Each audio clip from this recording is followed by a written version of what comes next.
Suplementação de qualidade é na Max Titânio Suplementos. Utilize o cupom SM e tem aquele desconto especial. Link na descrição.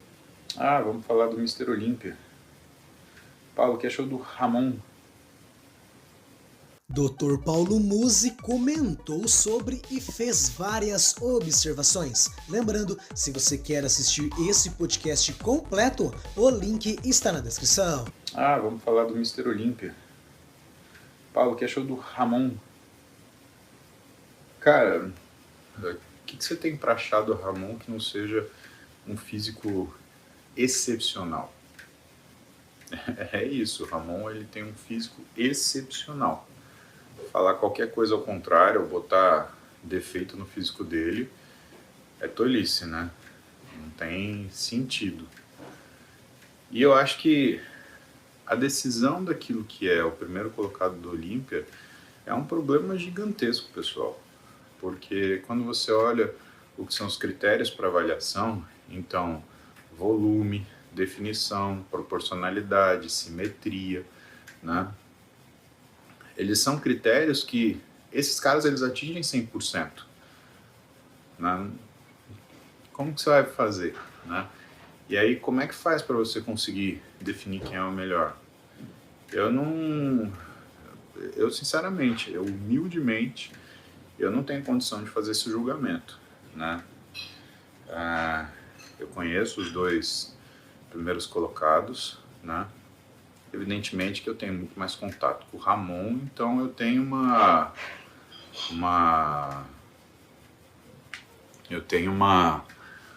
afinidade com ele que não tem uma... Deixa eu ajudar um amiguinho aqui. Pronto. Cara, Ave Maria. Claro que eu vou ser tendencioso pro lado do Ramon, né, meu? Então, não tem como. Conheço ele, convivo com ele, né?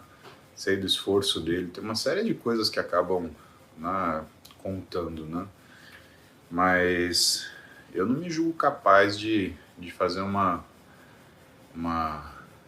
leitura com precisão, assim. E eu tendo a desconfiar muito de quem faz isso com tranquilidade. É óbvio que... Né? É complicado, né? A nossa opinião ela está limitando por uma série de vieses, né? Você tem o viés da convicção, né? Você acredita numa coisa, então você vive a sua vida buscando razões para que aquilo seja verdade. Né? Isso é uma coisa perigosa, né? Tem o viés da confirmação, que é você só acredita aquilo que confirma a sua opinião. Então parece muito, né, o viés da convicção com o viés da confirmação. O viés da convicção é o viés, de novo, né, para vocês lembrarem disso. E para vocês também terem uma opinião crítica sobre as suas decisões, né, ou suas crenças. Né, o viés da convicção. Você só aceita aquilo que vem no sentido daquilo que você acredita. Então, você pede uma opinião para a pessoa. Se ela fala uma coisa diferente daquilo que você acha, você despreza. O viés da confirmação. Você só procura aquilo que está no sentido da sua crença. Isso é muito comum, por exemplo, em aulas, né? Então, o sujeito ele vai levantar, por exemplo, vai falar de um tema X, né? Então, ele só pega artigos, por exemplo, que confirmam o que é a hipótese dele. Né? Isso é o viés da confirmação. Né? E aí, a gente tem um problema muito grande, né? Porque a ciência ela não é um time de futebol, né, que você torce. Ela, na verdade, ela é um conjunto de evidências onde você tem que analisar à luz da situação para você entender o que se aplica ali. Né? E finalmente, né, você tem o viés da aparência, né? Aquilo que você observa e que te chama mais atenção. Então, o vendedor sabe explorar muito bem isso. Né? Eu vi um podcast uma vez de um sujeito que a profissão dele era ser vendedor e ele falava assim, você acha que eu vou chegar todo mulambo para fazer uma venda de uma casa. O cara está comprando uma casa, sei lá, de 20 milhões. Né? Se ele olha para você e você está todo mal arrumado, a primeira coisa que ele vai pensar é: esse cara não merece a comissão dele.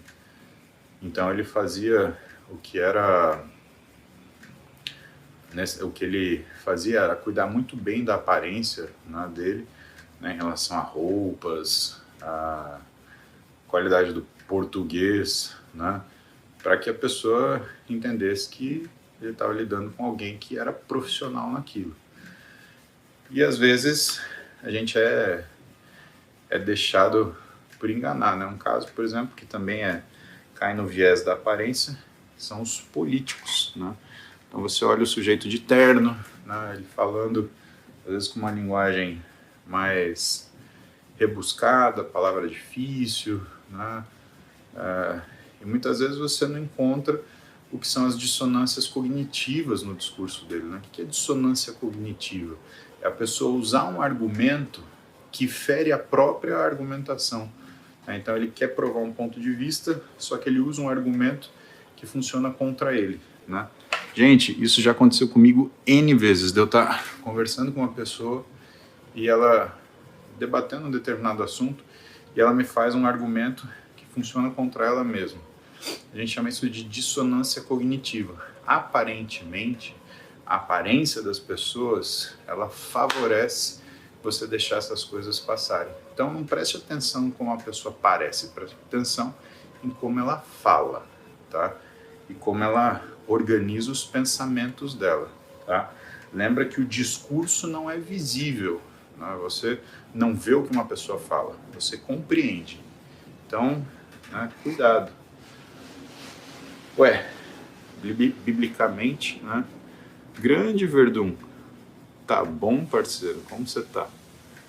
Falta você para treinar com nós aqui, hein? Ó, já treinamos com o Vitor Belfort, já treinamos com o Minotauro. Vamos treinar com o Minotouro. Falta Verdun. Cadê Verdun? De onde está Verdun? Nada, eu tô devendo pro Verdun, a gente vai gravar um podcast ainda.